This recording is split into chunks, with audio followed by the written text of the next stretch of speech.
Welcome, everybody. Hello, friends. I hope you're ready to fight. Sure. Always. Why you look extra fancy today?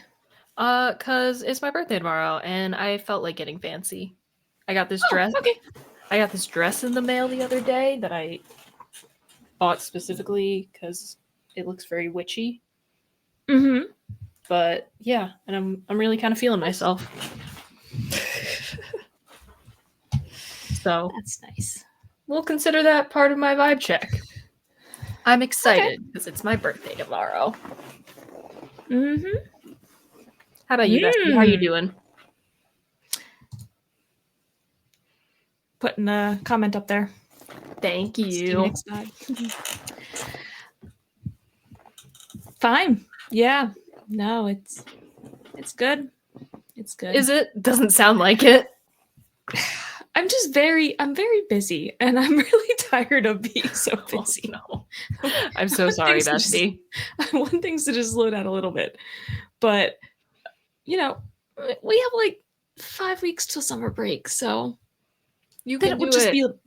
It'll just be my personal life busyness rather than work also drowning me. I believe in you. I feel like I'm a hostage somehow. Like, sorry. Like pretending like, no, I'm not being held against my will. We have all had those days. But we did a little something over the weekend in the same place. We did. We went to Adirondack Retro Nerd Fest. We sure did. It was a very small con, but for what it was, I had a good time. Yeah. I was surprised that I actually sold a couple bracelets. I figured like, oh, nobody's gonna want, like, it's so small, nobody's gonna want these. And like also like among like the Gen Z and Gen Alpha, they're all obsessed with making their own bracelets too. So I was like, I don't know how this is gonna go. But I sold some, so that was awesome. You had your loaf cats flying off the shelves. Yeah, I gotta make more, which eventually I'm gonna reach a point where I can't get myself to do it anymore. So you heard it here, folks. They're limited edition. Like I have to take breaks. Yeah, I have to take breaks periodically, and I'm currently on a break. I haven't touched them in a couple weeks, but I still have, I want to say 34 left. Sure. I don't know how many are here at my apartment because you're like, you know what? There's no point in taking these home. I left a bin full of 24 loaf cats in your home.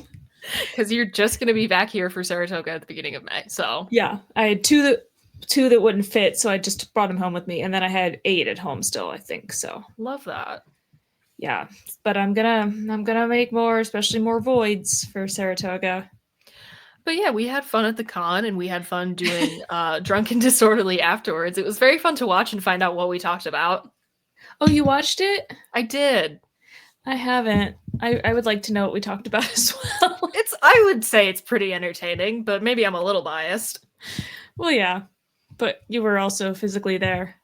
I was also physically there. Yes, very drunk and very disorderly. Thank you, Chris. Yeah. No, we did a good job. We were living up to the title. You don't have to be afraid to watch it. It's not that bad. Same, Chris. Frankly, I think the most embarrassing moment came from me. I know exactly what you're talking about. Yeah, I fucking burped super loud into the microphone. It was not cute.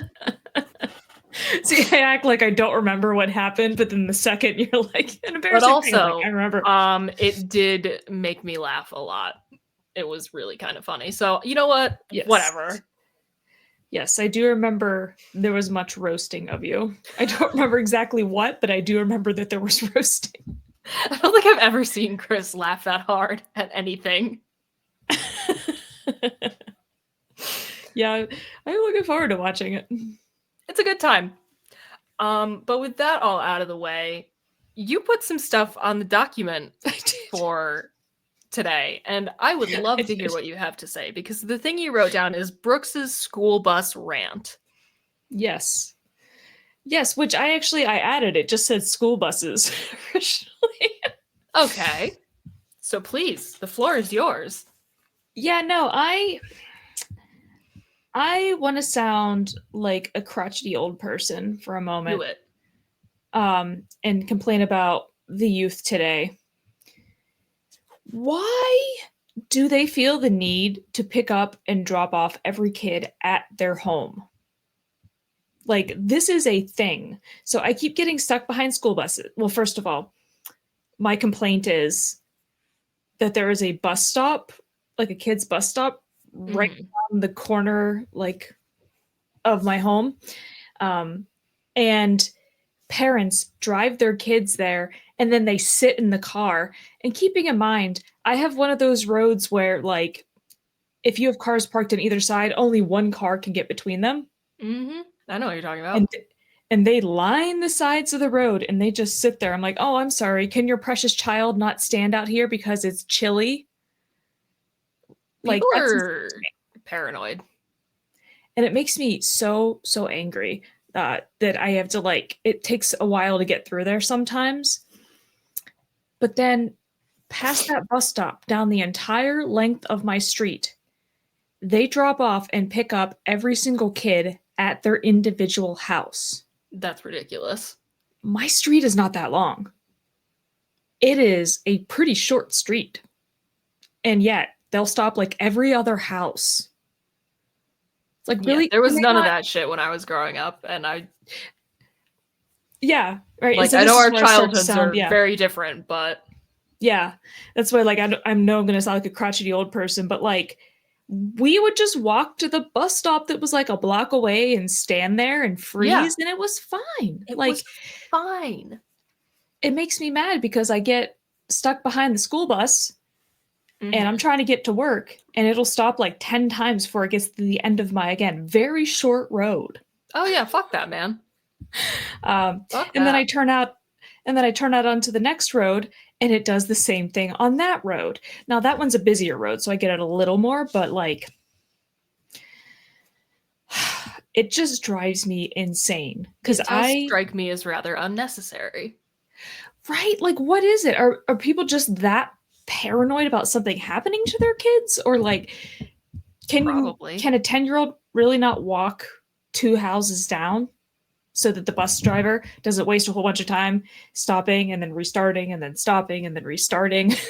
No idea. I mean, I would say yes, the average 10-year-old should be capable of that, but I think we infantilize children like a shit ton today. Yeah, and that's the thing. It's like, you're not doing these kids any favors. Like, they're not going to learn to be self-sufficient and, you know, independent and all of those things. Like, when I was 10 years old, I was like walking 2 miles to the local library downtown to get like books and, you know, whatever. No, I it's know a different exactly time, but still. But the parents waiting in cars at the bus stop thing has been bothering me for a long time. But for some reason, the constant stopping has really gotten to me over the last like week or two. That would grind my gears. It's unnecessary and it's inefficient. Why are we doing this? Beats me, bestie. What really burns my ass? Flame about this high. Babe, wake up. New guy just dropped. I found a guy on Twitter, and I really just want to talk about him. Yes, that guy. Yes. I believe we have photo evidence for this. We sure do. which I'm very excited about because this made me laugh for like an inappropriate amount of time. So there's a subreddit called Male Living Space where guys can go for decorating advice, which, all right, sure, why not? But this guy, I don't know what to make of this because there's nothing all that wrong with this living room right now. It's a little sparse, but whatever. And also his bedroom is part of this as well. So we get the before of the living room and the bedroom. The bedroom, very minimalist. Not a huge fan. Yeah. No, neither am I. But also not a fan of the litter box directly next to the bed. Not a fan of that either. But then the afters are so just... What chaotic? Happened here? I love that the title of his update post is I think I screwed up. And I will read what he has written. Okay, so after nearly 10,000 replies telling me the space looked barren, I thought I should change things for everyone's benefit. I got a new entertainment stand and told the kiddos they could hang some stuff and keep some toys out. Then I got a warmer color sectional, but the lack of an ottoman felt weird, so I bought a different set and planned to use both. Then discovered they don't both fit. I'm looking at this mess tonight and wondering WTF I did and where I go now. It feels totally out of control. Which it absolutely is. This is hilarious. Yeah, he overcorrected. He very much overcorrected. Because, like, there was nothing wrong with the old couch. Yeah, there was nothing wrong with the old couch. But like, yeah, I don't get why he felt like he needed a warmer couch. This fascinates me. And then the after for the bedroom also fascinates me, but in a different way. Because, once again, nothing works. And he didn't really add that much. His update reads, feel like I made a ton of progress here. Room looks a lot more cozy and inviting to me. Unfortunately, the cats started tearing up the corner of the headboard already, but what can you do? At least it wasn't pricey. Also, for all those concerned, the gun on the wall is for display purposes only. It doesn't have a BCG installed. It's totally inoperable, even if, quote, loaded. And I don't know. I mean, I think he improved it a little bit, but nothing seems to go together. No, and this guy has a wife and kids, by the way. Yeah, you have all different furniture. The wall decorations don't match. Yeah, like if the sort of complaint is nothing says classy like firearms as decor. Yeah. If the complaint that it's too minimalist or barren, like, why did you change your bed's headboard? Yeah. What does that have to do with anything? So making weird choices. Really does just make you wonder. I think the logic here was like, all right, I'll put in a couple tables and weirdly hang this TV on the sidewall here. It makes me wonder if he already had about. Did he already have the TV, or did he buy a TV specifically to put something on the wall? Like, I feel like it could go either way in this one. I want to see the rest of the room, like where he's standing. Like, they always have a TV on that side and he just moved it or something. Yeah, I have no idea. He doesn't have like a rug, none of the furniture matches. And if I had to pick the room in the house where I would least like to have a gun and a "Don't tread on me" flag, it would be the bedroom. Yeah, like that made it cozy to him, inviting. Men fascinate me, and I truly do say that with nothing but love as as a person who is in fact attracted to men, dating a man, in love with a man. Yeah. Sometimes I do wonder though. Yeah, and but like, he's married and has kids. Like, does his wife have no input on things? Does she just That's another one of my questions, because like, it's not that I'm saying that it's like the woman's job to decorate or whatever, but I think oftentimes in cishet relationships, which I'm just kind of assuming here, it's usually the woman is a little more enthusiastic about decorating a new space. Mm-hmm. Or at the very least, you would think she would have input. Yeah, like she's got to have some idea. Or maybe she just really doesn't care all that much for interior decoration, which is, fine by me. Whatever works for you. Well, and you figure if she has some input, he wouldn't be bumbling his way through this like he is. This is also very true. So I'm wondering if she just doesn't care. Yeah. Let me tell you, it was hard to look at a couple of these pictures because all I saw were doggy and kitties. There are 4 cats on that bed. That's a lot of cats. I do like that. What was that? Nick said meow when I said 4 cats. Aw. She heard herself being mentioned. She's like, what cats you say? Adorable. Yeah, I have a lot of thoughts. But basically, that's all. I just wanted to talk about this guy because I saw it and I could not get it out of my head. Yeah, I mean, I feel like there's still a lot to unpack, though. I mean, please. Do you want to unpack some more things? Like, we didn't even bring up the 2 safes in his living room. Yeah, there were 2 separate safes, and I do want to kind of know what that's about. And, like, in the sort of update to that room, he actually, like, Chris, I don't know how hard it is to, like, pull up other parts of, like, within the post, but he posted a picture a little further down where he enclosed the smaller safe and, like, its own, like, little wall and thing that matched the wall. Huh? Yeah, I'm having trouble explaining this. But within that post, like, somebody explained, the safes are bolted to the foundation of the house. No explanation. Yeah, it's... So basically, the smaller safe, he tried to hide it by, like, building walls around it and putting a little top on it that matched the walls. I mean, I guess. You can see it in the after picture a little bit. Yeah, that one in the left corner there is the one that he covered up. But if you look in the after picture, it's real small, but you can see it. I don't even know where to begin with that. Yeah, and the big one, his kids put artwork on it. So apparently he didn't have a choice. Sure.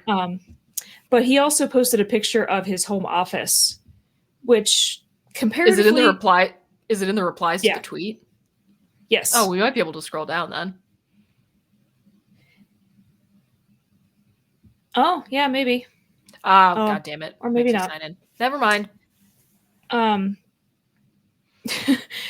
Yeah, and so I completely that. Oh, his home office. It is minimalist as well, but compared to the others, it's not too bad. There is actually artwork on the walls. Okay, so I'm going to say that there's probably hope for this guy. He's just really confused right now. But I also I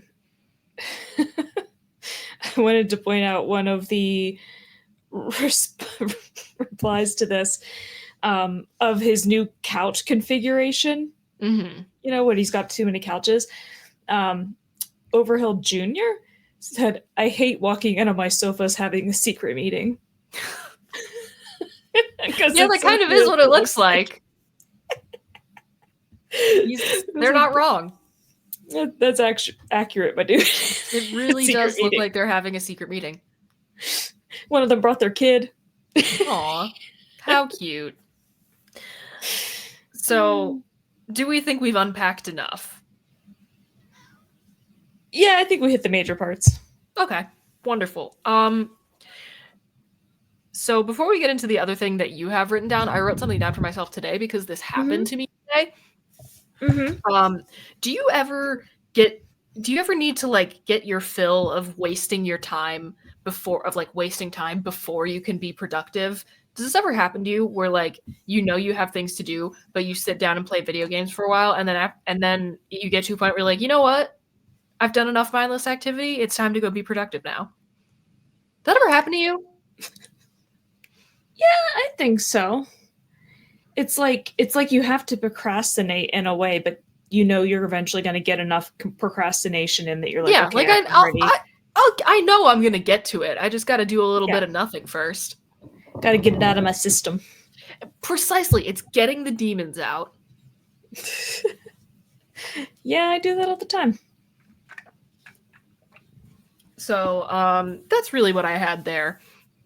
The next thing you had on the document for us was, should you say bless you when someone sneezes? Yeah, I debated as to whether to put this under the rant category, but I think it's a genuine question. What was going to put it under the rant category for you? Because, so it's sort of a cultural expectation, right? Somebody sneezes, you say, bless you. But also it's weird. It is a little weird because you're assuming a person is religious. I mean, not even that, but like a person has a normal bodily function, like a thing that we do not control. It just happens. And we are expected to say a thing to them. We don't do it when people like cough or have any other bodily, exhalations of air. That was weird. But like, so like, why this one thing? I mean, I've read different explanations as to the reason, but like, it seems silly. And yeah, and then there's the religious aspect of it. I mean, at least we dropped the God part, the God bless you. But yeah, not everyone does. You go down south. Well, yeah, that's true. But at least we accept the shortened version. Mm-hmm. But I don't know, it always struck me as weird, like when somebody sneezes, I don't want to say it. I don't want to say it either because I feel like I'm calling undue attention to that person. They already sneezed. People might already be looking. And what if they don't want people looking? Yeah, but I also feel like I'm being a dick if I don't. Right? Like, I feel like I'm being super rude. So sometimes I will just pretend I didn't notice. Like I was like pretending to be absorbed in something. Sometimes I do that too. Well, also, at my job, silly. I'm wearing headphones a lot of the time, so you don't know. You don't know if I heard. Yeah. Yeah, no, it feels absolutely ridiculous. And it's like, what? But it feels like there is societal pressure to do it. And particularly in those cases where somebody sneezes multiple times. Do you just keep... You're going to tell the story again, aren't you? Yeah, I am going to tell the story because I think it's funny. There was this one time. My dad is one of those people who sneezes like 10 times in a row sometimes. And I was upstairs when I still lived with my parents. And I heard him start doing that. And the first like 2 or 3 times, he got a bless you for my mom. And then the next time I just hear, enough, Joe. Which, like, so right, Queen. Yeah, right? Like, what do you just keep saying it? Do you wait until they seem like they're done? And then it's like you're really focusing on the fact that a person is sneezing. Yeah. Like, let me... Which, again, they probably don't want, or at least I certainly wouldn't. Yeah, why would anybody want that level of attention? So, knows? I mean, I've read multiple explanations for why we do it. Like, oh, if you sneeze, maybe it means you're sick. And so they're saying, like, bless you, I don't want you to get sick and die. Or, like, I read ones that your heart stops momentarily when you sneeze, and that has something to do with it. Oh, sure. Like, yeah, so I'm not really sure the true origin of it, but it feels like one of those stupid things that nobody really wants to do, but we all feel like we have to. Someone probably just made this up and said it because I remember hearing this when I was a kid in like fucking Sunday school or something. Someone's like, we say bless you because when you sneeze, your soul temporarily flies out of your mouth. I believe I have heard that as well. Okay, so I'm not nuts. But like, why would it be when you sneeze and not when you cough? Or like, I have absolutely no idea. Like, I don't understand why we do it. And it feels like the most ridiculous thing for everybody to do a thing that a lot of people, and I might even say most people, probably don't actually want to do, that serves no purpose except to be kind of like awkward sometimes. I mean, that's why I said I could put it under the rant category. That's fair.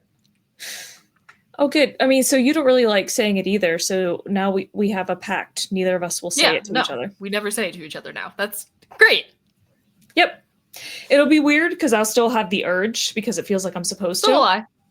But that's okay. But it'll be hard. Yeah. But I just... The only time I do like doing it is that I have a colleague down the hall that sneezes very loudly, and every time he does, I just go, "Bless you!" And that makes me smile, so. I know who you're talking about. But all right. In either case, I don't like it. So I did actually have one other thing kind of saved up that we can talk about if you would like. This is a question that came from the former electrician at my job when I said I did a podcast, and he was like, "Oh, what's it about?" And I told him, he's like, "Oh, I have a question for you." And his question for discussion: what deserves a punch in the face? Oh, I think a lot of things. I'm going to go straight out and say anything that is like bigoted, like using slurs and things like that. Like racism, sexism, transphobia, homophobia, none of that. All of that deserves a punch in the face. Yep. That's a given. I think it gets more complicated beyond that. I really do think it depends. Yeah. But I feel like there's got to be some weird niche situation that definitely, I don't know, some like form of personal insult. Yeah. I don't know what someone would have to say to me for me to punch them in the face, but there's got to be something. Yeah, I don't care enough about what other people think to get that riled up. Well, maybe if somebody insulted like a member of my family or like a friend. Yes, if anyone had anything to say to Kyle, I would have problems. Yeah. It's like, you know what? You can insult me. I don't give a shit. But like, yeah, you like come after like my brother or, whatever. Like, that's not okay because I got to defend them because they're not here, Mm-hmm. Yeah, so I would say that's definitely a situation in which that would need to happen. I like it. There's got to be something else. I feel like people have to get to, like, sometimes they get really annoying and they just won't, stop the thing no matter how many times they're told. When you cross a certain threshold of annoying behavior, it depends on what the annoying behavior is. It depends on the situation. It all depends, but I think the line does exist. Yeah.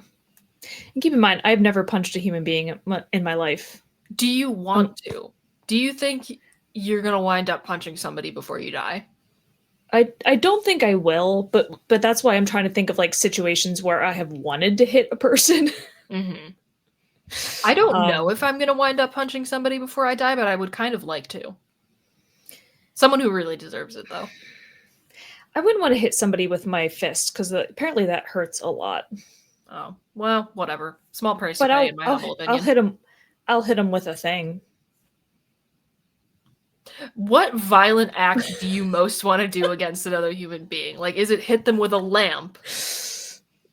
No. For some reason, the first thing that came to mind was something that potentially hurts, but also is wildly confusing and upsetting, like whacking somebody in the face with a giant fish. I mean, keep them on their toes. That's the thing. It's like, it'll still hurt because it's big and it'll sting hitting the side of their face, but then they smell like fish and they're very perplexed, and I love that. I like that. I think if I'm gonna be in a situation where I'm throwing hands with somebody, 1, I'm here for the good old-fashioned punch in the face. 2, roundhouse kick, baby. I feel like that would be very satisfying. I think I could do it. A little callback to a couple weeks ago. Taser. Does that count as a violent act? Taser would be satisfying. Yeah. I would love to tase a person. I can think of a person or two. A Captain Kirk style drop kick would be cool too. Yeah, I like that. Yeah, I was thinking about drop kicks. Yeah, I don't know if I actually see myself ever getting violent with another person though, but maybe it'll happen. Who knows? Life is crazy. Yeah. For the most part, I would say like the majority of things in my life that I encounter are not that serious. You know? Yeah. Yeah, I don't think the stakes in my life are ever that high. Or they haven't been thus far. In the occasions where I have had that thought of like I want to like strangle somebody, I wouldn't say that the situation would actually warrant it, you know? Like I am frustrated, but a lot of people might say it was an overreaction to that situation where it actually hit the person, so understandable. I become thoughts. When I'm in like genuine like fucking distress, you would never know. But when I'm slightly annoyed, I become the meanest person alive. And I don't know what that's about. Nor do I. Yeah, no, I'm very unlikely to ever be violent. The void has returned. The void. Oh, I heard her. I was gonna say that was a really long meow. Oh, I didn't. I don't know if we caught all of it then. I just heard a little. It just kept going.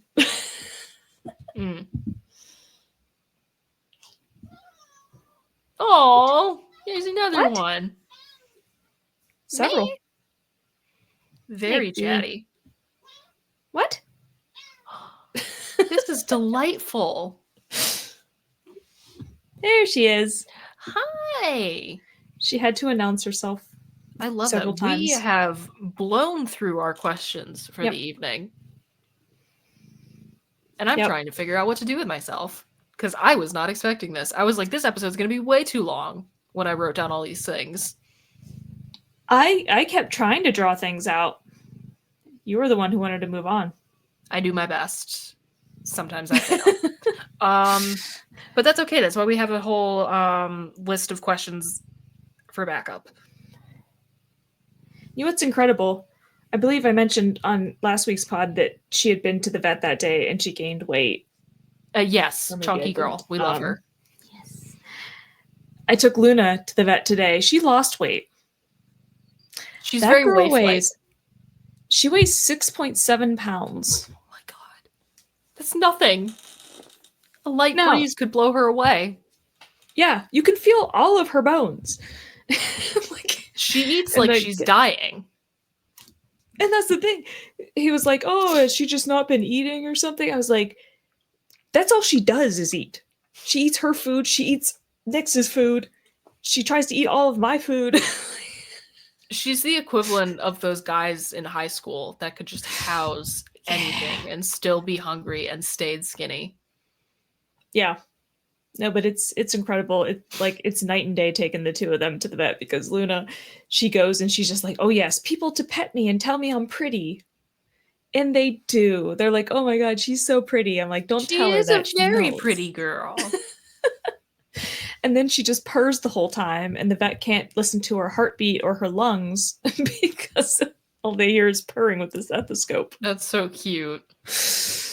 I kept telling her, you gotta stop purring, you gotta stop purring. But of course, everybody fell in love with her because she's so cute. Who wouldn't? She loves attention. Seems to be my pattern. I always have a cat that's scared of everybody and a cat that loves attention. I like it. They balance out. Yeah. Here's a question. Why is Goofy considered a person and Pluto considered a pet when they're both dogs? We will never understand such mysteries. Uh-oh.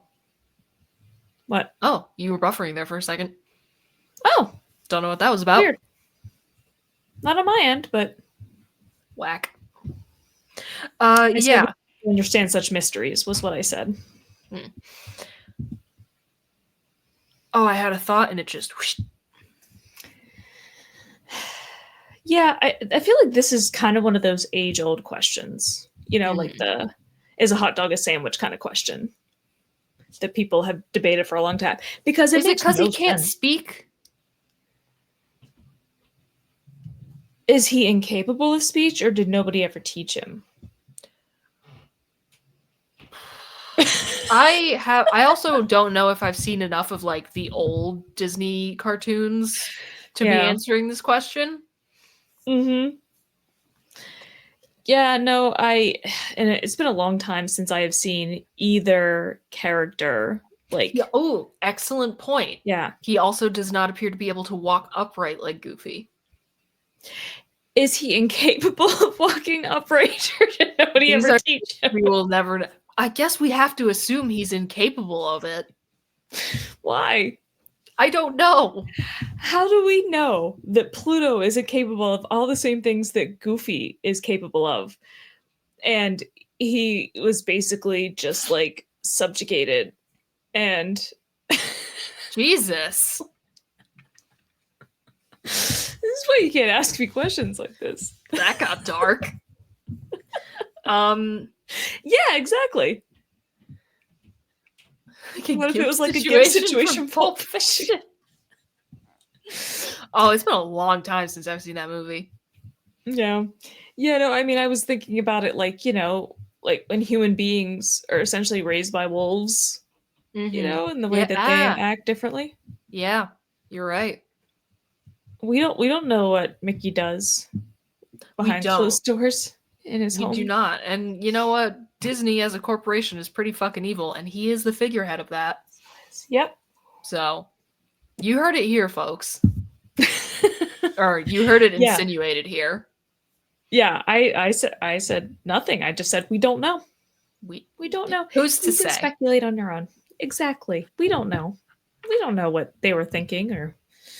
You know what? The question I've wanted to ask for a really long time, but I have yet to find anybody who we can have this discussion with because I can't find a fucking lefty. I just want to talk about like how it makes you approach things differently, being right-handed versus left-handed. But we need a lefty to talk about this with. The only person I know who's left-handed is my dad. I don't think he would want to be on the podcast. No, we wouldn't want that. But I don't know that I've ever come across anybody else who's left-handed. I know. I'm sure I have. I'll have to ask some of my group chats if I have any left-handed friends, but I have yet to encounter one. Yeah. I'm saying. But I've had that question sitting in our document literally for at least 3 years now.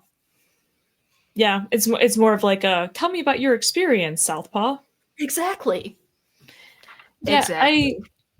When I worked at the agency in Chicago, one of the owners was left-handed, and he was in a band where everybody else in the band was left-handed, and their band was called My Left Arm.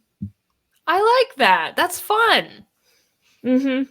So I did know one other person who's left-handed that I can think of, but I haven't seen him in a long time. Like more than 15 years probably. Odd. Yeah, but it's one of those things you never really think about, which right-handed privilege is such a thing.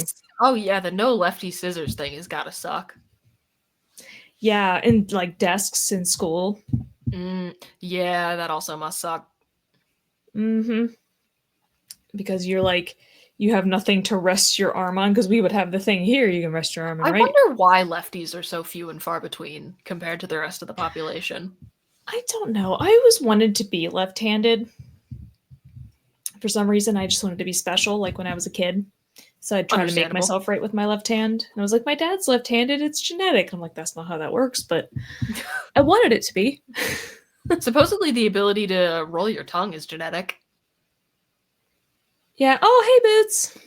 Hey, what's up, dude? Been a hot minute since you dropped in. Good to see you. And it was lovely to see you at Retro Nerd Fest. I was going to say virtually, because we did literally just see you days ago. We did. Yeah, it's Wednesday. But yeah, supposedly the ability to do this is genetic.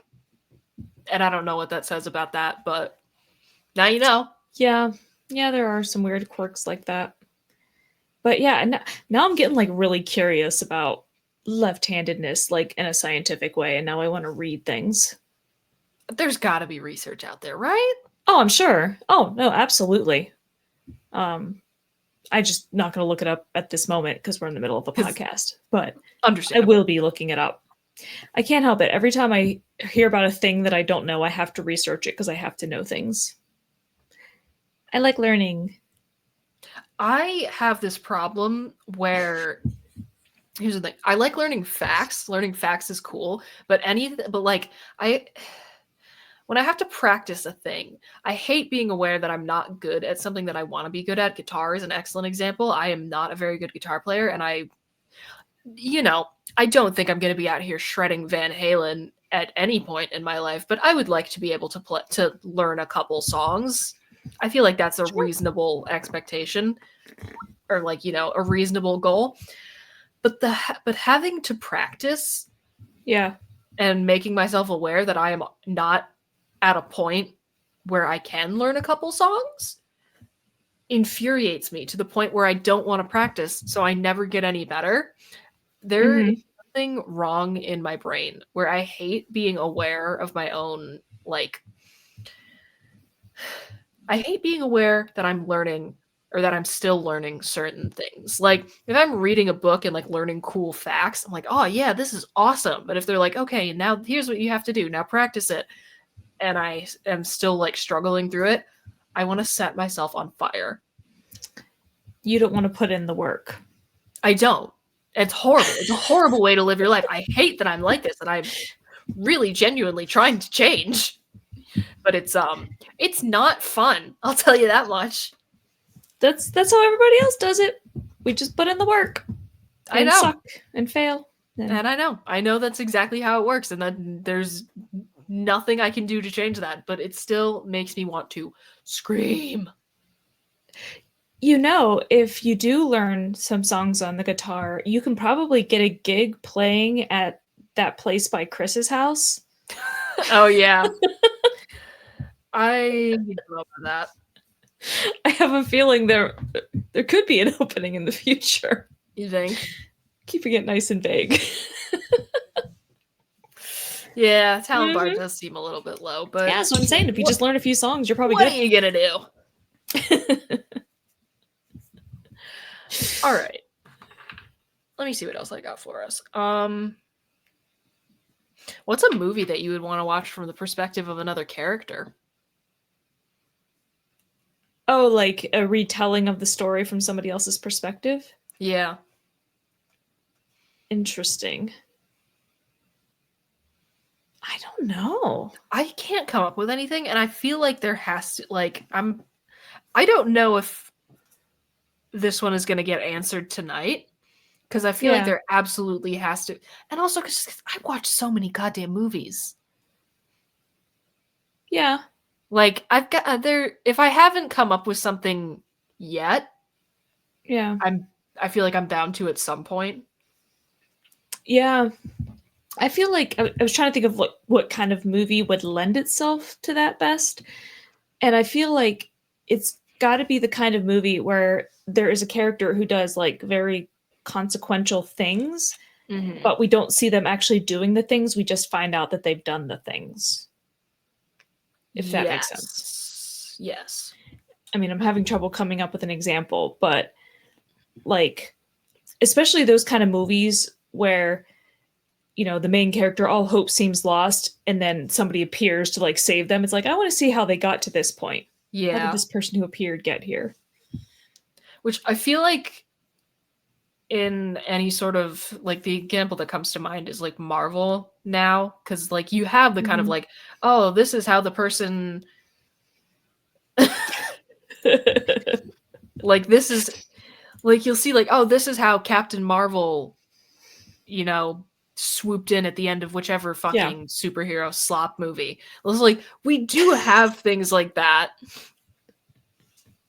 but I'm trying to think of examples that aren't part of an extended universe, you know what I mean? Or like it was designed, or it was like the point was to tell that story like that anyway. Yeah. And I know there are some, like it's like right there.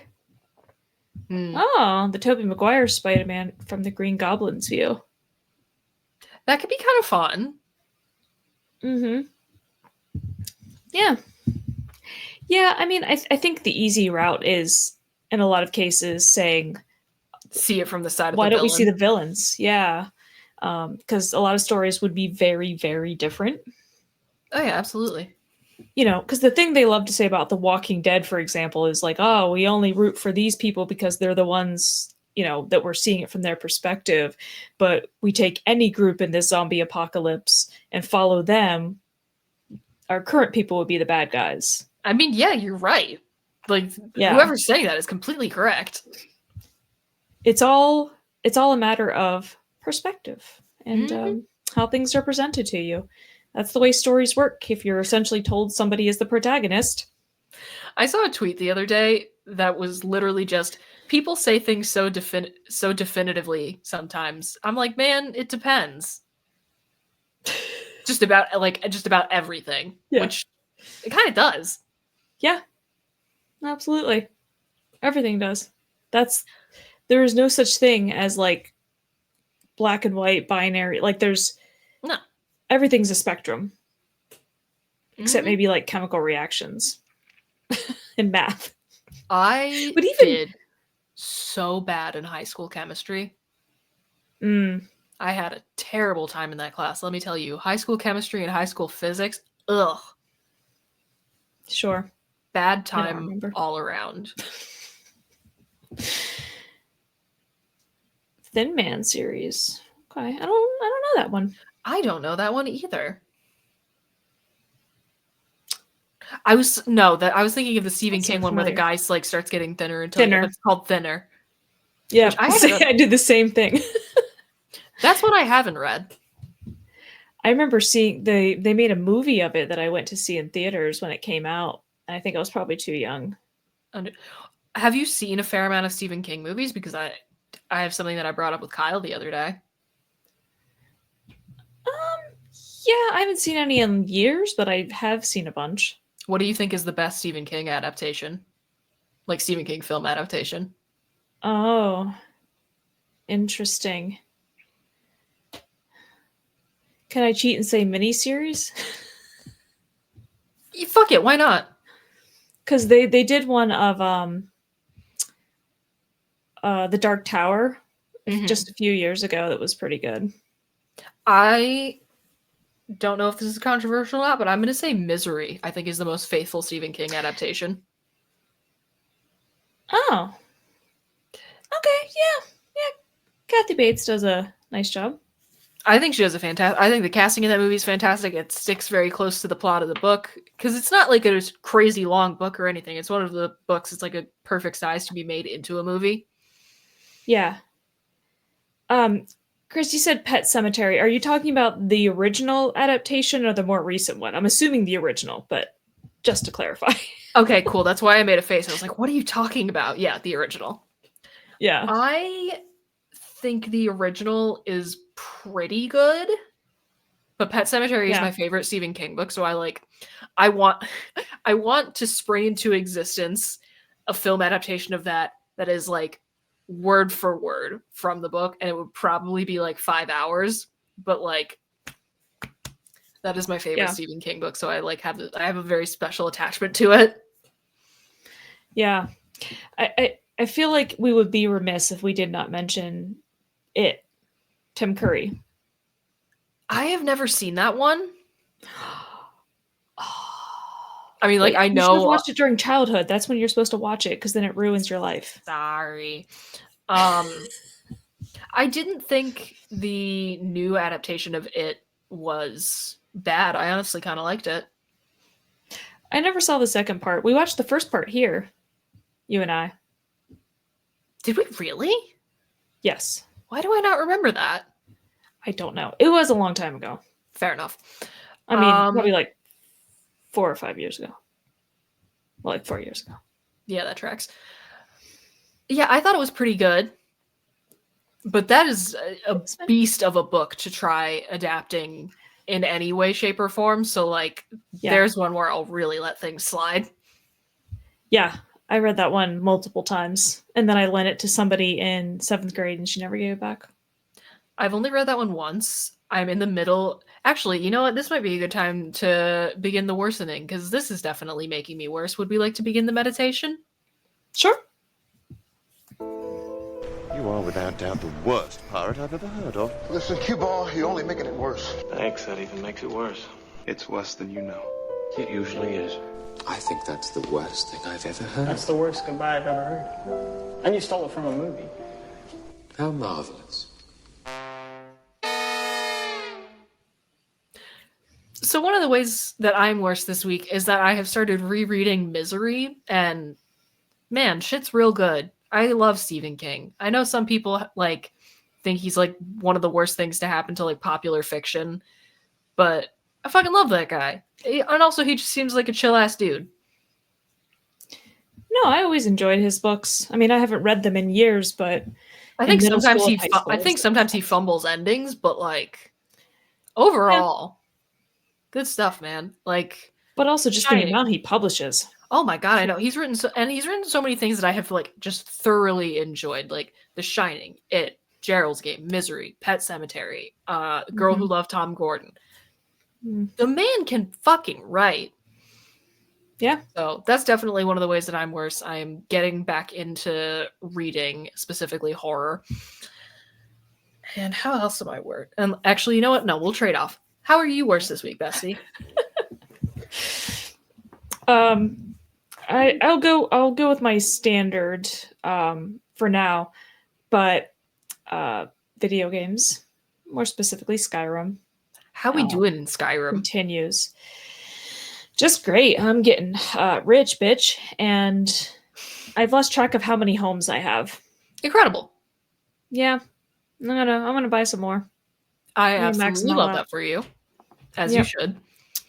Yep. So I feel like I go through a withdrawal when I don't get to play for a while, which I was subject to over the weekend. Which you were subject to over the weekend or Saturday.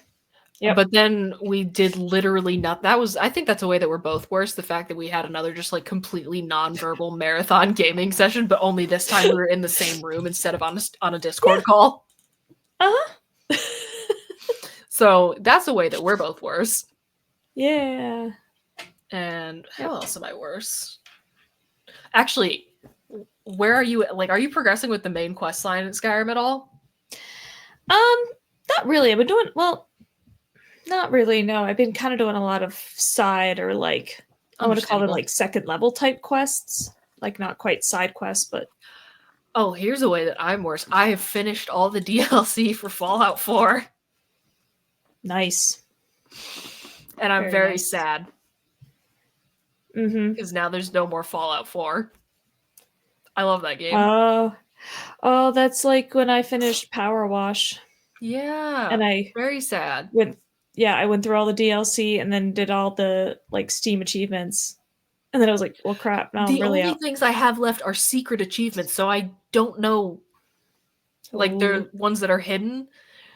So I gotta search them or something so I can check those off.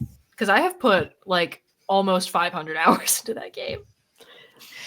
By the way, the frequency with which I check to see any information about when Power Wash Simulator 2 comes out is obsessive. I was going to say borderline obsessive, but I'm just going to say obsessive. Understandable. It's like they only announced that it was going to be a thing recently. I can't blame you. It's like, did they announce a date yet? Did they give us a date yet? When is it out? Did it come out now? Love that.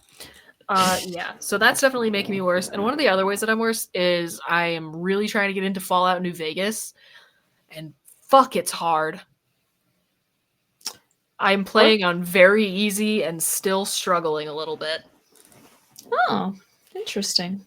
Just because there's like a weapon condition system. So like if you're like I'm at a point in the game where I'm just finding like shitty, almost broken, low-level weapons. Mm-hmm. And I'm just not used to not being essentially invincible because I'm such a high level in the only other Fallout game that I've ever played. Mm-hmm.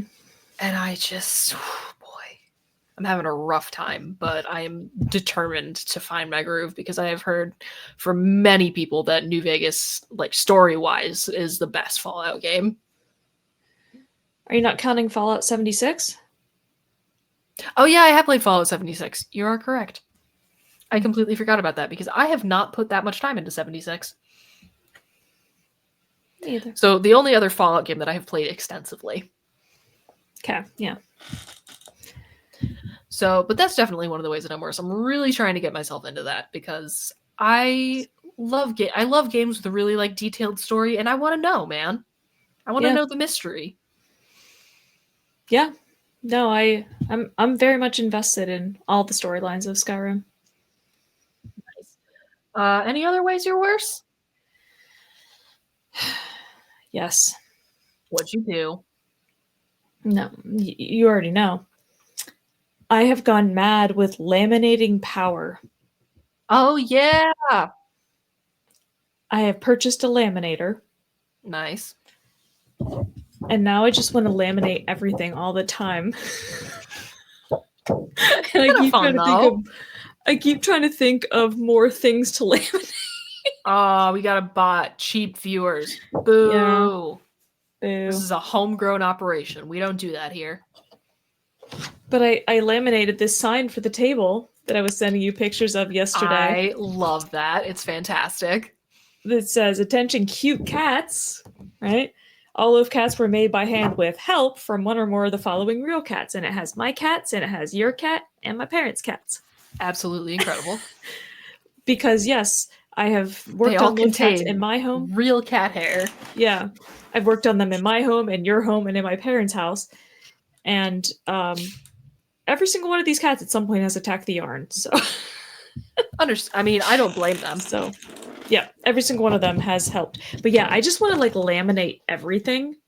Like I did this new like Venmo code thing for the table. I have to send you mine. Don't let me forget. And so like there's a lot of stuff at the table I'm gonna laminate, which is the reason I got it. But like my brain is trying to come up with all kinds of ways to use this. Like I came across the idea of like, oh, you can use it to make bookmarks. Ooh, fun. Like what would I encase in plastic to make a bookmark? Maybe you could do like a dried flower that's like been like pressed flat. Could, yeah. A thought. Yeah.